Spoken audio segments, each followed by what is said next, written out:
প্রত্যেক দিন ভোরবেলা এসে শাকসবজি তোলার আনন্দটাই কিন্তু আলাদা। সিজনের সবজি সিজনে করি, বেশ ভালো লাগে।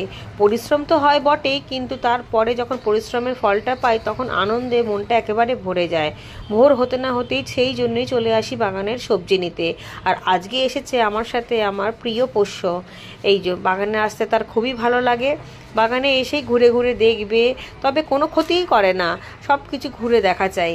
অনেক ছোট বলে আনি না, কারণ কি আমার বাগানে বাউন্ডারি আছে ঠিক কথা, কিন্তু সেগুলো লোহার রেলিংয়ের দ্বারায়, পাঁচিল নেই, তাই জন্য ওকে ছাড়তেও ভয় লাগে। যদি বাই চান্স পড়ে যায় তাহলে একেবারে 4তলা থেকে নিচে, আর তাকে তো আমি পাবো না। আর এই কারণেই যখন আমি বাগানে একা থাকি তখন কখনোই ওকে আনি না। এখন যখন অনেকজন মিলে আমরা বাগানে আছি তাই ওকে এনেছি, যাতে সবাই মিলে ওকে চোখে চোখে রাখতে পারি। মানুষের থেকে অনেক গুণ ভালো এরা, অন্তত স্বার্থ নিয়ে আমাদের কাছে আসে না, বিনা স্বার্থে আমাদেরকে খুব ভালোবাসে।